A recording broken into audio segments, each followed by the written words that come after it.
신약성경 요한계시록 2장 5절에 있는 말씀인데요. 신약성경 요한계시록 2장 5절에 있는 본문, 우리 준비된 화면을 통해서 함께 같이 나누시겠습니다. 같이 읽어보실까요? 시작. 그러므로 어디에 떨어졌는지를 생각하고 회개하여 처음 행위를 가지라. 만일 그리하지 아니하고 회개하지 아니하면 내가 내게 가서 내 촛대를 그 자리에서 옮기리라. 아멘. 지난 시간에도 실은 우리가 요한계시록에 나와 있는 한 교회를 주제로 말씀을 나누었죠. 혹시 기억이 나십니까? 지난주에 우리가 나누었던 그 말씀의 주제가 되는 교회는 빌라델비아 교회였습니다.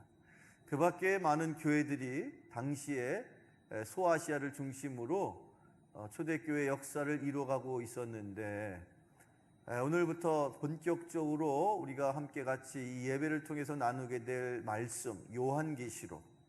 흔히 이 계시록 하면 상당히 다양한 상징적인 표현들과 어려운 문학적인 그런 문장들로 구성되어 있다 보니까 이 말씀을 이해하는 것이 썩 쉽지 않고, 또 이상하게도 많은 이단들이 이 요한계시록의 말씀을 자의적으로 자기들 멋대로 그렇게 해석하다 보니까 상당한 이단들이 신천지를 비롯해서 여호와의 증인이랄까, 그 밖에 많은, 심지어 다미선교회 같은 그런 기독교의 2000년의 역사 속에서 항상 그렇게 창궐했던 이단들이 늘 이 요한계시록의 말씀을 임의로 해석하더라는 거죠.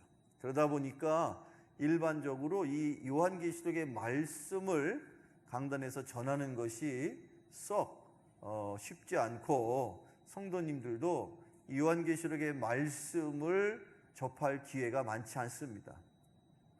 바라기는 하나님께서 특별한 의미로 주신 이 말씀, 그것이 창세기로부터 마지막 요한계시록까지 어느 때든 주시는 말씀이 신앙인들의 삶의 유익을 위해서 주신 것이라면, 여기 이 요한계시록의 말씀도 여러분들이 잘 은혜롭게 받아들이고 또 그 말씀을 잘 깨달아 이 말씀대로 살아가야 할 귀한 생명의 말씀인 줄로 믿으시기를 축원합니다. 요한계시록을 말씀을 나눈다 하는 것에 대해서 혹시라도 여러분들이 마음에 부담이 있을까 싶어서 제가 높아심에서 그런 말씀을 드리는데, 자, 먼저 이 요한계시록, 이 말씀이 누구에 의해서 어느 때에 어떤 상황에서 기록된 말씀인지를 우리가 한번 살펴볼 필요가 있겠죠. 오늘 본문으로 삼은 요한계시록, 그 중에서도 1장에 우리가 이 요한계시록을 이해할 수 있는 몇 가지의 말씀이 기록되어 있는데, 자, 먼저 요한계시록 1장 9절에서 10절을 한번 읽어보시죠. 함께 읽어볼까요? 요한계시록 1장 9절로 10절입니다. 시작. 나 요한은 너희 형제요 예수의 환난과 나라와 참음에 동참하는 자라. 하나님의 말씀과 예수를 증언하였으므로 말미암아 밤모라 하는 섬에 주의 날에 내가 성령에 감동되어 내 뒤에서 나는 나팔 소리 같은 큰 음성을 들으니. 아멘. 여기 지금 우리가 읽고 있는 이 계시록의 말씀을 기록으로 남긴 저자가 등장하죠. 그의 이름이 무엇입니까? 요한인데, 그 요한이 신약성경에 보면 세례를 베풀었던 세례 요한도 있고 또 장로 중에 장로 요한도 있는데, 여기 나와 있는 이 요한계시록을 기록한 요한은 예수님의 12명의 제자 가운데서도 특별한 제자로, 예수님께서 내가 사랑하는 제자라는 표현을 쓰셨던 그 제자가 바로 사도 요한인데, 그 사도 요한에 의해서 기록된 말씀이라는 겁니다. 그리고 그 사도 요한이 이 기록을 남긴, 이 계시록을 남긴 당시에 그 기록을 썼던 그 사도 요한이 이 글을 썼던 장소가 거기 지금 표현이 되어 있죠. 어디라고 표현되어 있습니까? 반모라는 섬인데 왜 굳이 그 반모라는 섬에 머물러서 기록을 남겼을까? 반모라는 섬이 당시에 어떤 역할을 하는 지역이었느냐면요, 일종의 수용소입니다. 우리나라 옛날에 유명했던 수용소가 한 섬이 있었는데 그 섬 이름이 혹시 기억나세요? 거제도. 거제도 하면 6.25 때 포로 수용소로 유명하잖아요.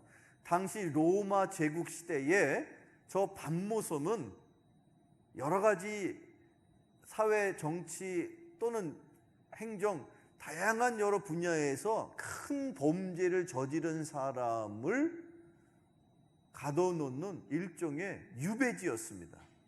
그러니까 반모섬에 있다라는 것은 당시에 어쨌든지 간에 큰 로마 제국이 볼 때에 일반 사회하고는 격리를 시켜야 될 그런 사람이다라는 그런 법적인 판단 아래 지금 형무소에, 유배지에 갇혀 있는 신세라는 뜻입니다.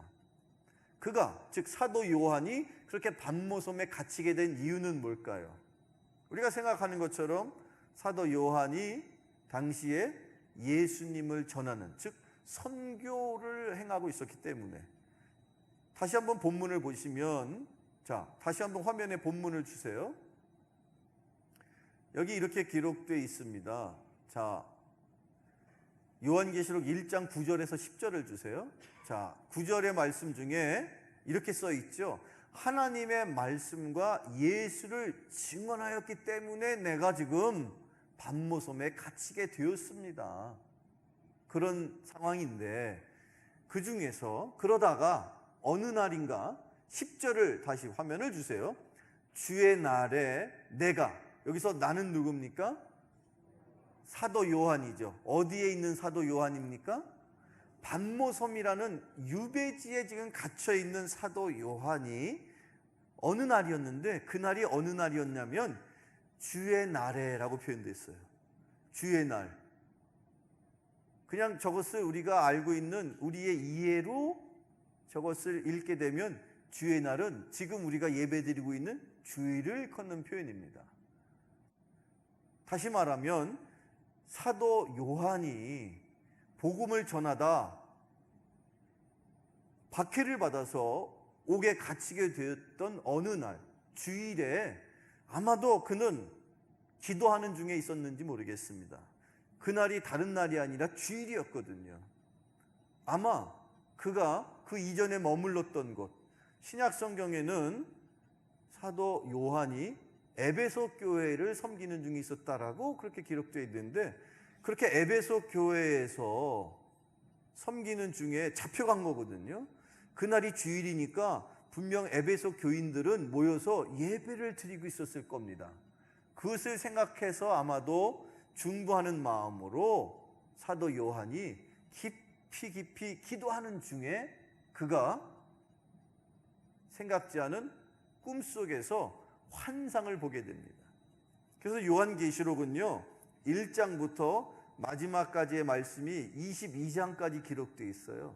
그런데 1장부터 22장까지의 요한계시록은 크게 사도 요한이 환상을 본 것을 본대로 환상을 하나님이 보여주셨는데 그 본 환상을 기록해서 우리에게 전해주고 있고, 그 사도 요한이 본 환상이 4가지로 기록이 되어 있습니다. 사도 요한이 4가지의 4번의 환상을 보았는지 아니면 한 번의 환상 중에 4가지 장면을 보았는지 정확히 모르겠습니다만 어쨌든 4가지의 환상이 기록되어 있다는 거예요. 그런데 그 4가지의 환상 중에는 2가지는 교회를 향한 환상이요, 또 나머지 2가지는 세상, 이 마지막 때의 세상을 향한 심판과 관련된 환상이 2가지입니다. 그래서 교회에 대한 환상 2가지와 세상 심판에 대한 환상 2가지, 이렇게 4가지의 환상이 기록되어 있는 것이 요한계시록이에요. 그리고 이 요한계시록을 기록할 당시에 이 네 가지의 환상을 어떤 의미에서 그렇게 기록했는지는 모르겠으나 첫 번째 부분과 마지막 번째 부분, 즉 요한계시록이 1장부터 몇 장까지 기록되어 있다고 그랬습니까? 22장이죠. 그 가운데 1장부터 서두에 해당되는 1장부터 3장까지를 교회에 대한 첫 번째 환상을 기록하고, 그 다음에 요한계시록이 마지막이 22장인데 그 22장 직전에 있는 21장과 22장에도 다시 한번 두 번째 교회에 대한 환상을 기록하고 있어요.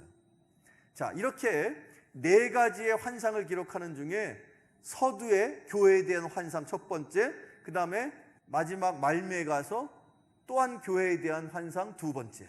자, 그러면 나머지 이제 4장부터 20장까지에는 나머지 두 가지의 환상이 기록되어 있는데 그 나머지 두 가지의 환상은 무엇에 대한 환상이었습니까? 세상 심판에 대한 환상인 거예요. 이렇게 보면 첫 번째 1장부터 3장까지 기록되어 있는 교회에 대한 환상, 그 다음에 마지막 21장부터 22장까지에 기록되어 있는 교회에 대한 환상. 그런데 이 교회에 대한 환상이 이 두 가지가 기록되어 있는데 앞에 나와 있는 서두의 1장부터 3장까지의 환상을 읽게 되면 그 환상 중에 7개의 교회 이름이 등장한다는 거예요. 그 7이라는 숫자가 단순히 하나 둘 셋 넷 해서 7개를 의미하는 것이겠습니까? 아니라는 거죠. 7이라는 숫자가 완전수, 온전한 수라는 겁니다. 따라서 요한계시록 1장부터 3장까지에 등장하는 7교회는 이 땅 가운데 수도 없이 많이, 그 당시 이 기록에 쓰여질 당시 예수님께서 십자가에 계시고 달려 돌아가신 이후에 약 100년의 시간, 그 이후에 지금까지 약 2000년이 지나오는 그 많은 시간 속에 이 땅 가운데 존재했던 수십 개, 수백 개, 수천 가지의, 아니 더 많은 교회에 대한 그런 일종의 모델로서 7개의 교회를 우리에게 가르치고 계세요. 자, 그 다음에 요한계시록의 말미에 가면 21장부터 22장까지 또 두 번째 환상인 교회에 대한 이야기가 나온다고 그랬죠. 그 교회는요, 이 땅 가운데 존재하지 않는 새하늘과 새 땅에, 새 예루살렘에 이루어질 완벽한 교회, 그 교회를 우리에게 가르치고 있습니다. 그 교회는 이 땅 가운데 존재하진 않지만 분명히 우리가 이루어야 할 교회요, 또한 주님이 재림하실 때에 다시 오실 주님을 통해서 이루어질 교회인데, 이렇게 이 요한계시록은요, 교회로 시작해서 교회로 마무리가 되는 교회를 향한 말씀이에요. 그렇기 때문에 이 말씀을 잘 우리가 묵상하고 이 말씀의 기이한 뜻을 깨달아 할 때에 이 교회를 우리가 어떻게 잘 이루어가야 될 것이며, 그 교회에 속해 있는 한 성도 한 사람 한 사람이 어떠한 마음으로 신앙생활을 해야 하는지에 대한 귀한 생명의 가르침을 우리가 깨닫고 얻게 되는 줄로 믿으시기를 축원합니다. 그런데 이 교회가 그 와중에 이 땅 가운데 존재하는 이 교회가 이 세상의 심판 가운데 한가운데 같이 있다라는 거예요. 그리고 주님이 오시는 그날까지 이 마지막 때 되어지는 모든 일들을 그 나머지에 있는 말씀을 통해서 요한계시록에 있는 요한계시록 4장부터 20장까지의 그 세상을 향한 두 가지 심판의 내용으로 이 마지막 때의 교회가 어떻게 신앙생활하면서 이 교회를 계속 이끌어 가야 하는지, 섬겨야 하는지에 대한 말씀으로 요한계시록이 기록되어 있다는 거예요. 요한계시록은요, 그 내용과 의미가 풀이하기가 어려워서 그렇지 실은 하나하나 잘 풀고 그 말씀을 우리가 은혜로 받게 되면요, 신앙생활하는데 대단히 유익한 말씀이에요. 이 말씀은 그래서 크게는 세 가지 주제로 말씀이 구성되어 있는데, 전체가 22장까지 구성되어 있는 말씀 중에 하나는 교회에 대한 말씀, 또 하나는 마지막 때 임할 심판에 대한 말씀, 또 하나는 심판의 주로 임하실 예수님에 대한 말씀, 이렇게 세 가지로 말씀이 구성되어 있어요. 그 어려운 말로 마지막 때에 관련된 말씀이라 해서 종말론, 또 예수님 심판주로 임하실 예수 그리스도에 대한 말씀이 기록되어 해서 기독론, 또 교회에 대한 말씀이라고 해서 교회론. 그래서 요한계시록은 크게 세 가지, 종말과 또 예수 그리스도에 대한 기독론과 또 교회에 대한 교회론에 대한 말씀이다라는 거예요. 그런데 그 가운데에 뭐 이런저런 여러 가지, 여러분들 요한계시록 하면 늘 머릿속에 666, 14만 4천, 그 다음에 뭐 일곱 촛대, 그 다음에 더 나아가서 666이 바코드래, 666이 베리칩이고 666이 그런 얘기를 여러분들 들어보셨죠? 그런 얘기는 전체 요한계시록의 큰 이야기 중에 아주 부분적이고 일부의 극단적인 이야기일 뿐인 것이고, 사실은 그 이야기는요, 요한계시록이 현재에 되어질 일과 앞으로 일어날 일을 기록했다라고 성경이 말하고 있거든요. 그래서 요한계시록은 당시의 상황을 반영하는 말씀이 일부 있고, 앞으로 일어나게 될, 앞으로 이 땅 가운데 존재해야 할 많은 교회들이 자신들을 향하여 주시는 말씀으로 이해해야 할 내용으로 기록되어 있다는 거예요. 따라서 여러분들이 그 하나하나의 표현들을 전체적인 틀 안에서 이해해야지. 그렇지 않습니까? 가령 예를 들어서 여러분들이 전 세계적으로 아주 유명한 소프라노 성악가가 있죠. 누굽니까? 네, 금방 이야기를 하시네. 조수미 씨가 저 예술의 전당에서 콘서트를 하는데 여러분들을 초대했어요. 그 여러분들이 아주 설레는 마음으로 콘서트에 딱 들어가는 순간 그 예술의 전당의 엄청난 인테리어와 그 놀라운 여러 가지 그 무대 장식을 보는 동안에 와, 신기하다, 대단하다, 그런 동안에 콘서트가 끝났어. 그러고서 나와가지고 누가 물어봤어요. 조수미 콘서트 갔다 오셨다는 소리를 들었는데 어떠셨어요? 라고 물었는데, 글쎄, 나는 조수미 콘서트 가가지고 무대 장식만 보다 와가지고 어떻게 노래를 했는지 기억이 하나도 안 나 라고 말하는 사람하고 똑같은 거예요. 자, 어쨌든 이 요한계시록은 우리 교회를 향한 귀한 말씀인데, 왜 굳이 이 말씀이 우리에게 필요하냐면, 여기에 나와 있는 이 교회가 보통 교회가 아니라 엄청난 핍박과 환난과 고통 가운데 있는 교회였단 말이에요.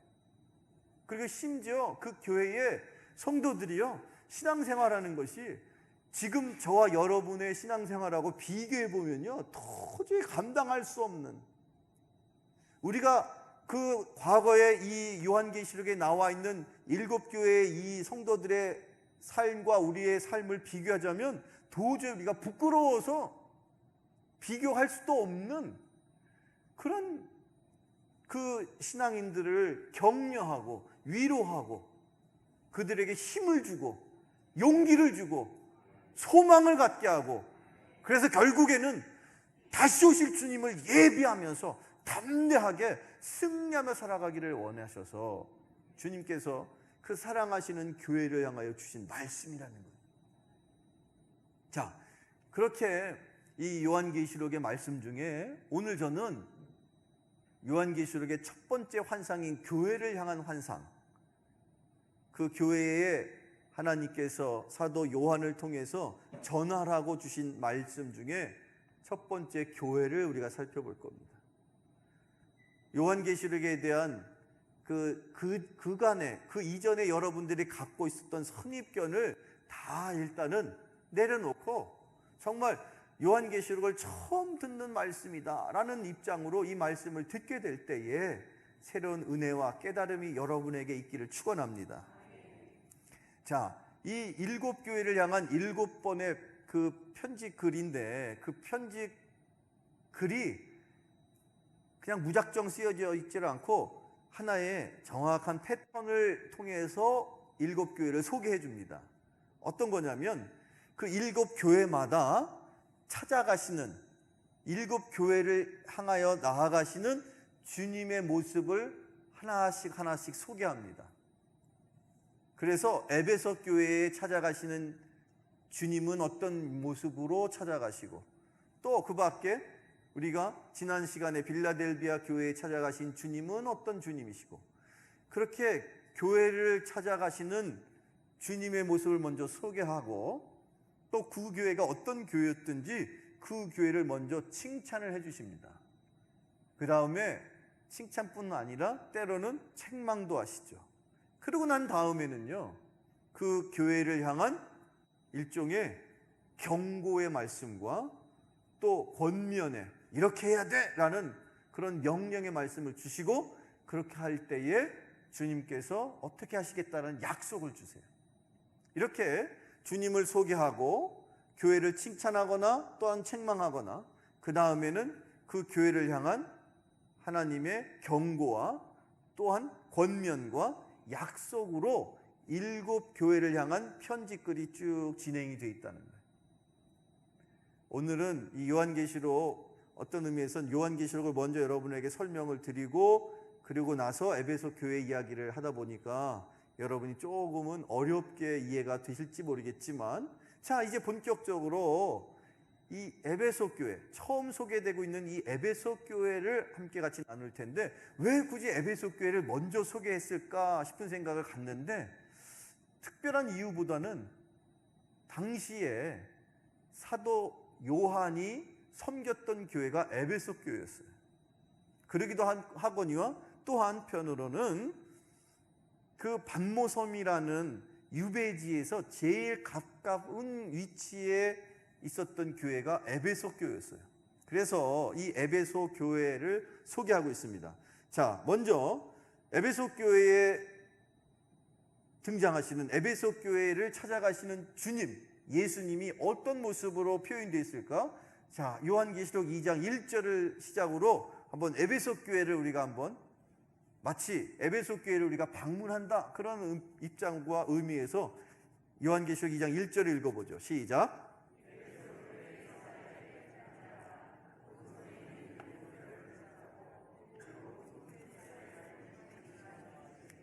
아멘. 자, 에베소 교회의 주님은요, 한쪽에 오른쪽 손에 뭐예요? 오른손에 7뼈를 붙잡고 계신데요. 그리고 7개의 금촛대 사이를 오고 가시면서 거니신다는 거예요. 자, 그런데 여기에 7이라는 것은 아까도 말씀드린 것처럼 온전하다, 완전하다, 꼭 7개만 있다 그런 뜻이 아니라 많은 교회를 의미하는데, 그 중에서 에베소 교회에 찾아가신 주님은 어떤 주님이냐면요, 7개의 별을 오른손에 붙잡고 계신대요. 그리고 금촛대를 다니신대요. 그런데 이 별 그리고 금촛대, 이게 뭘 의미하고 뭘 상징하는지는 그 앞전에 요한계시록 1장 20절에 이렇게 기록되어 있어요.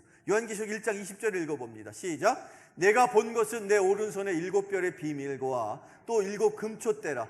7별은 7교회의 사자요, 7 촛대는 7 교회니라.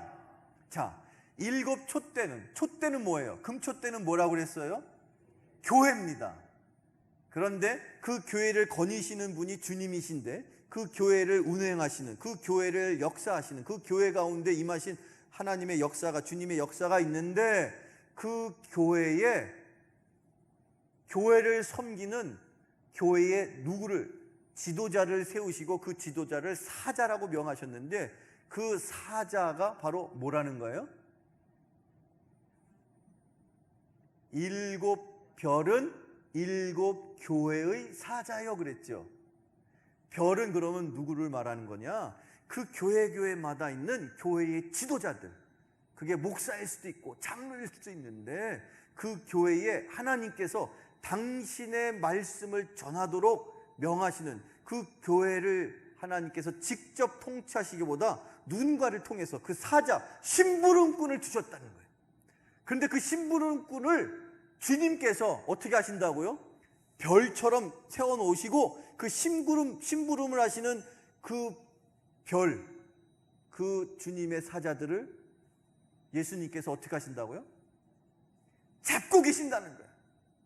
사랑하는 성도 여러분, 우리 드림교회에 많은 여러 가지의 인간적인 모습과 부족한 것들이 있을지라도 주님께서 마치 여기 이 에베소 교회에 7별을 붙잡고 계시는 주님께서 이 교회를 붙잡고 계시기 때문에 우리가 연약하고 부족하고 때로는 우리가 서로 분열하고 서로 원망하고 서로를 시기하고 질투하는 그 인간적인 나약한 모습으로 여전히 머물러 있음에도 불구하고 이 교회를 능력의 장중에 주님께서 붙잡고 계시기 때문에 이 교회가 여전히 이 땅 가운데 하나님의 놀라운 선교의 역사를 이루는 교회로 쓰임받고 있음을 믿으시기를 축원합니다.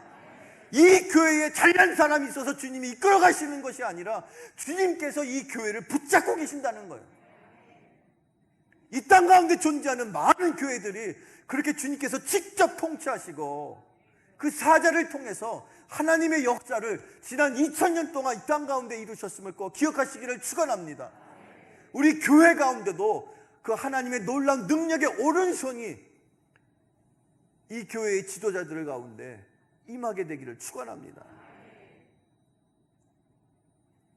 자, 이렇게 7별을 붙들고 계시는 주님께서 7금초대 가운데에서 에베소 교회를 찾아가셨는데 먼저 에베소 교회를 찾아가신 주님이 그 교회를 향하여 칭찬해 주시죠. 자, 칭찬의 글을, 칭찬의 내용을 한번 요한계시록 2장 2절로 3절 그리고 6절 이렇게 같이 읽을 텐데 같이 읽어보실까요? 화면 주세요. 시작.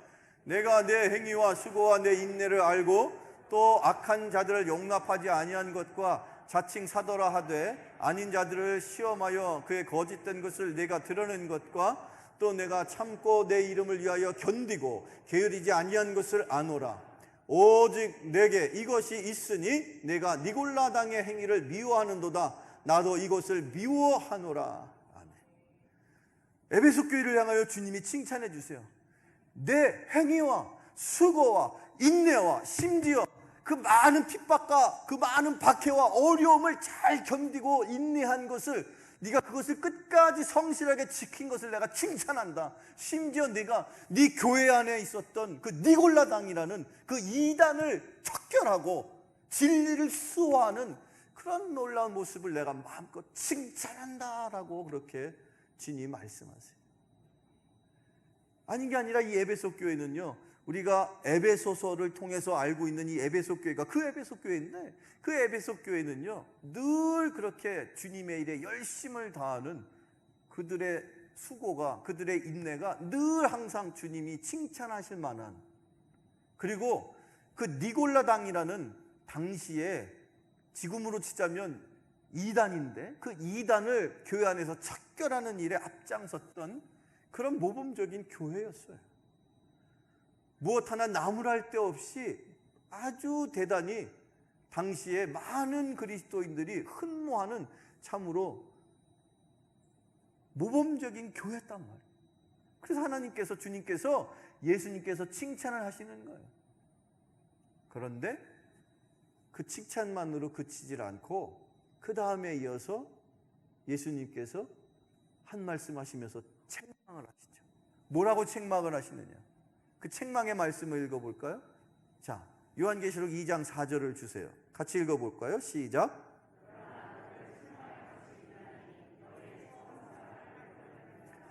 너를 책망할 것이 있는데 너가 첫사랑을 잃어버렸다는 거예요. 여러분, 이 사랑이라는 거, 이 첫사랑, 처음 사랑, 이걸 여러분들이 이해하시려면 여러분들이 타임머신을 타고 과거로 한번 돌아가 보셔야 돼요. 여러분들이 젊었을 때, 지금 여러분의 남편 또는 여러분의 아내를 처음 만나가지고 사랑할 때의 모습, 그때의 모습에 비해서 지금 여러분은 여러분의 남편, 여러분의 아내에 대해서 어떤 마음을 갖고 계세요? 그때는요, 만나면 막 이런저런 아무리 사소한 것도 오늘 이런 일이 있었고 저런 일이 있었고 어저께는요 그렇게 저렇게 아주 사소한 이야기들을 서로 얼마나 흥미롭고 진지하고 재미있고 그렇게 기분 좋게 나누었었던지. 여러분 연애할 때 그런 일이 없으셨나 보네요. 그런 처음 사랑의 그런 모습처럼 그리스도인들이 처음 주님을 영접했을 때는요, 주님을 향하여 그렇게 첫사랑의 열정으로 하고 싶은 얘기가 많아서 기도의 열정이 있었다는 거예요. 기도라는 게 뭡니까? 하나님과의 대화란 말이에요. 처음 내가 은혜 받았을 때는요, 하나님과 대화하고 싶어서 기도하면요, 깊이 기도하게 되고 시간도 길어지게 되고, 기도했는데 또 하고 싶고 또 하고 싶고 또 하고 싶고 또 하고 싶고 아멘 할 때까지 계속 하고 싶어. 그랬는데 첫사랑이 식어지잖아요. 여러분들이 결혼해서 10년, 20년, 30년 이상 되니까 어때요? 부부끼리 서로 대화가 첫사랑 때보다 많아졌어요? 적어졌어요? 아유, 목사님 한 30년쯤 사니까요, 눈빛만 봐도 뭔 생각하는지 다 알아요. 대화가 필요 없어요. 그냥 목으로 이 정도면 끝이에요. 그거는요, 첫사랑이 식었다는 증거예요. 그리고 처음 사랑 때는요, 처음 청춘 남녀가 연애할 때는요, 뭐 그냥 대화만 주장창 하는 게 아니라 대화하다 보면 어때요? 금방 시장해지잖아. 그러니까 오늘은 여기 가서 맛있는 거 먹고 내일은 저기 가서 맛있는 거 먹고, 그리고 나 혼자 혹시라도 맛있는 거 먹었던 기억이 난다 그러면 꼭 메모했다가 내가 사랑하는 그 여자친구 남자친구랑 만나면 꼭 여기 한번 가야지, 그런 생각을 갖게 된다는 거예요. 그런데 10년 가고 20년 가고 30년 가니까 내가 사랑하는 사람이 밥을 먹었는지 안 먹었는지 굶었는지, 차라리 밖에서 밥 먹고 오면 좋겠고, 집에서 밥 달라고 하면 도대체 당신은 하루에 몇 끼를 집에서 먹느냐고. 그래서 나온 말이 삼식이란 말이에요. 집에서 삼시세끼를 다 드시는 분이 삼식이라면서. 이런 말은요, 여러분이 들어도 못 들은 척하고 절대 이런 표현 쓰시면 안 돼요. 정말로 내가 사랑하는 그 첫사랑이 아직도 남아있으면 내가 사랑하는 사람을 위해서 어떻게 해서든지 더 신선하고 더 맛있고 영양가 있는 음식을 어떻게 해서든지 내가 다음에 또 만들어주고 또 만들어주고 또 만들어주고, 그래야 그게 정상이란 말이에요. 근데 사랑이 식으니까 어떻게 돼요? 배고프면 알아서 그냥 뭐 냉장고에 음식도 많이 있고, 아이, 당신 손이 없어 발이 없어. 계속 비가 오는 중에 재난 문자 들어오는 것 같아요. 이건 사랑이 아니에요. 우리도 마찬가지죠. 여러분이 주님을 향한 첫사랑이 있을 때는요, 얼마나 말씀을 사모하는지. 말씀이 영의 양식이란 말이에요. 먹었는데 또 먹게 되고, 또 말씀이 그리워지고 사모하게 되고, 한 번 들었던 말씀이지만 또 다른 말씀인 것처럼 새롭게 듣게 되고, 그런 마음이 우리에게 있을 때에, 그런 마음이 간절할 때에, 그게 주님을 향한 첫사랑이란 말이에요. 근데 어느 때부터인가, 아이, 저 말씀은 내가 옛날에 들었던 말씀인데 또 하고 계시네. 그런 마음이 드는 것, 첫사랑이 식었다는 분명한 증거예요. 그리고 주님께서 이미 첫사랑이 식은 그 이스라엘 백성들의 모습을 더 이상은 참다 못 참겠다 싶어가지고 이제 그만, 이제 더 이상 너희들하고의 관계는 끝, 그렇게 말씀을 일방적으로 주님께서, 하나님께서 선포하신 적이 있죠. 그게 말라기서에 나오는 말씀이에요. 그때 이후로 몇백 년 동안 이스라엘 백성들이 영적인 암흑기에 이제 들어가는 거예요. 전혀 하늘로부터의 하나님의 음성이 전혀 들리지 않는 그런 암울한 시대가 몇백 년이 지납니다. 그러고 나서 이제 예수님이 이 땅에 임하는 신약 시대가 있었던 거예요. 구약 시대의 마지막 말씀 말라기에 분명히 주님께서 뭐라고 말씀하시느냐, 이제 더 이상 너희들이 헛되게 나한테 와서 예배 드린답시고 제사 드린답시고 와가지고 말도 안 되는 짓을 하면서 예배 드렸으니까 주님 저에게 축복해 주세요 라고 하는 그런 헛된 예배를 더 이상은 내가 봐줄 수가 없구나. 그러니 빨리 누군가 와서 저 문을 닫아서 더 이상 못 들어오게 해. 차라리 예배를 없애버려. 그게 말라기의 마지막 하나님의 경고예요. 말씀을 살펴보겠습니다. 자, 여러분 말라기서 1장 10절 말씀에 같이 읽어보시죠. 화면을 통해서 읽어봅니다. 시작. 만군의 여호와가 이르노라. 너희가 내 제단 위에 헛되이 불사르지 못하게 하기 위하여 너희 중에 성전문을 닫을 자가 있었으면 좋겠도다. 내가 너희를 기뻐하지 아니하며 너희 손으로 드리는 것을 받지도 아니하리라. 여기 보세요. 여러분, 뭐 코로나 때문에 예배를 못 드립니다. 이런저런 여러 가지 일들로 교회 문을 닫았습니다.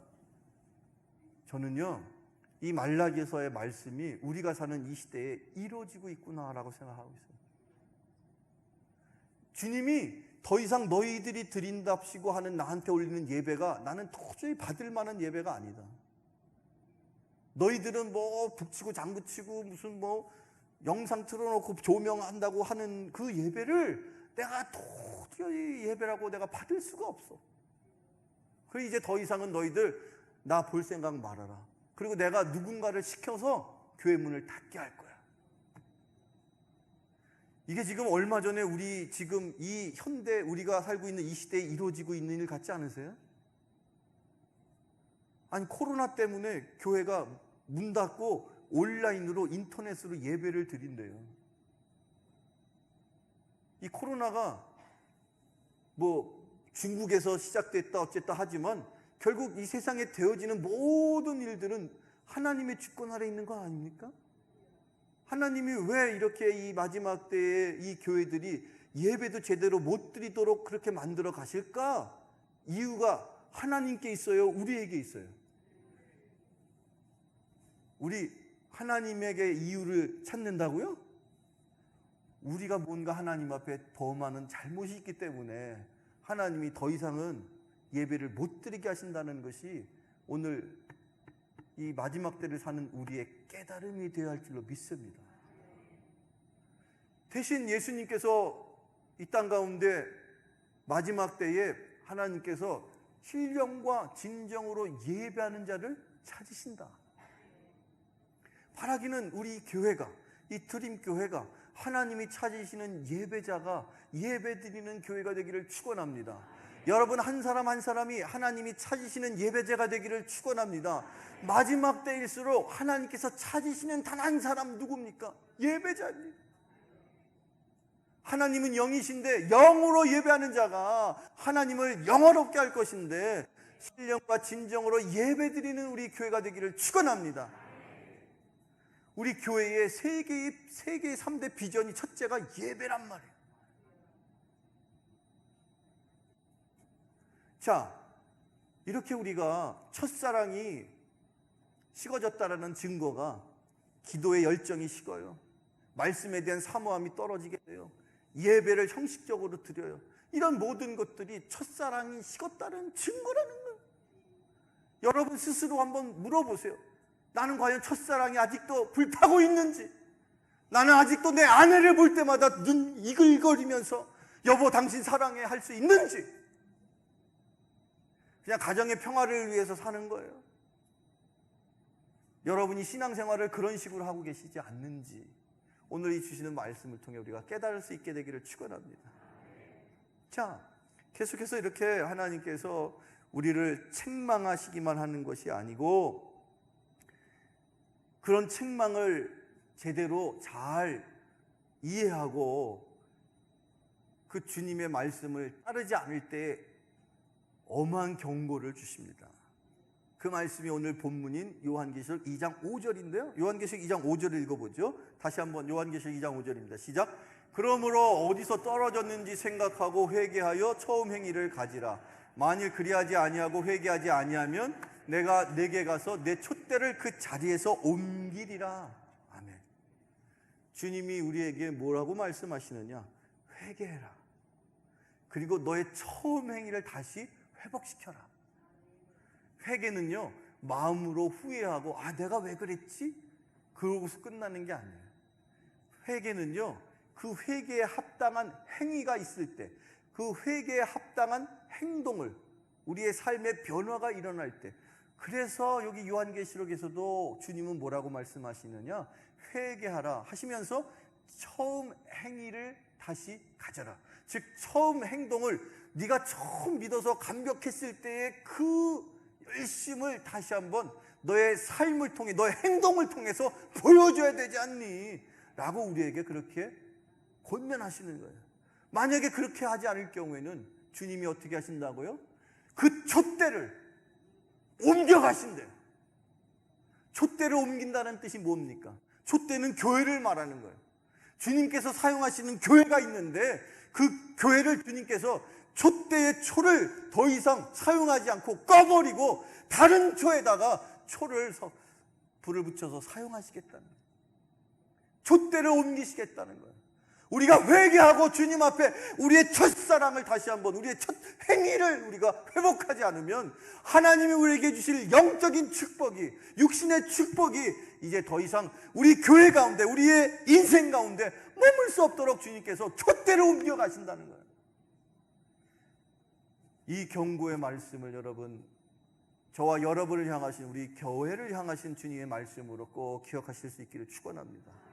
실제로 이 에베소 교회가 이 말씀대로 주님께서 그 촛대를 옮겨 가심으로 기원 후 불과 100년 안에 그 교회가 망했어요.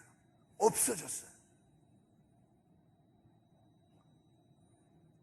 이게 앞으로 되어질 일이기도 했지만 그날 그때에 이미 주님이 하신 말씀이 그 에베소 교회 가운데 이루어지고 있었다고. 주님이 촛대를 옮기시면 얼마나 안타깝습니까? 아무리 인간적으로 애를 쓰고 노력을 해도 주님이 그 촛대를 옮겨 가시면요, 교회는 망하는 거예요. 문 닫게 돼 있어요.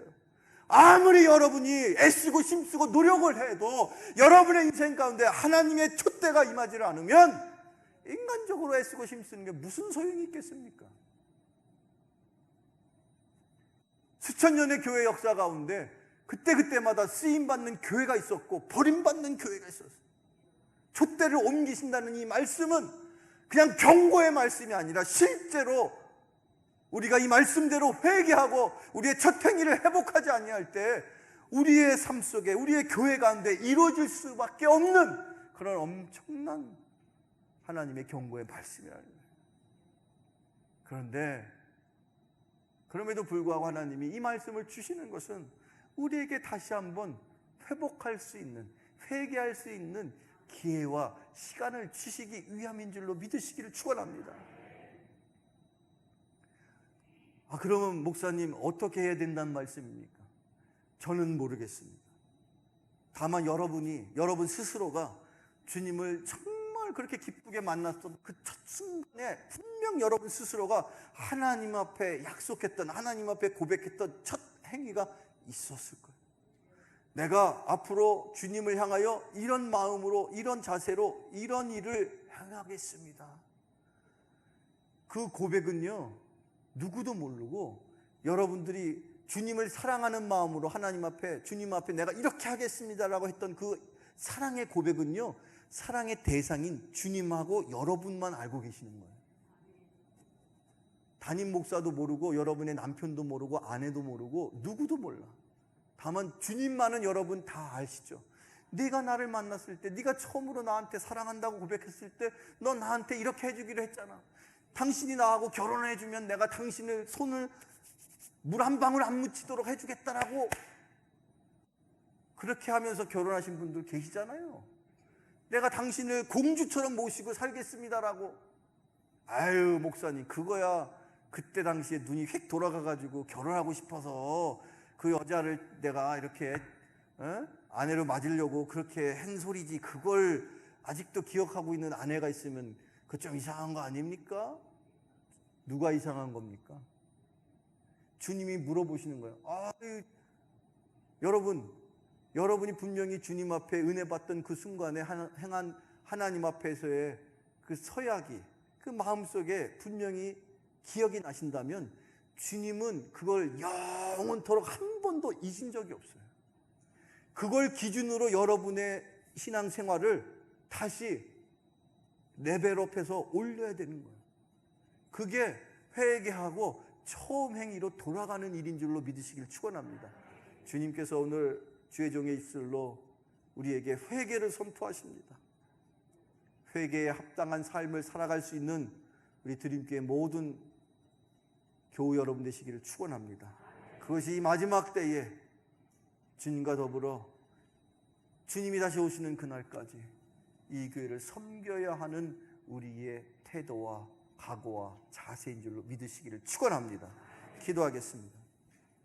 사랑의 아버지 하나님, 우리 안에 주님을 향한 처음 사랑을 다시 회복하기를 원합니다. 때때로 무의식 중에 습관적으로 기도하고 또한 습관적으로 예배했다면 주여 이 시간 고백하오니 용서하여 주옵소서, 긍휼히 여겨 주옵소서. 다시 한번 주님을 향한 그 첫사랑이 회복되어서 간절한 마음으로 기도하고 늘 말씀을 사모하며 주님께서 받으실 합당한 예배의 삶이 되게 하여 주옵소서. 예수님의 이름으로 기도하옵나이다. 아멘.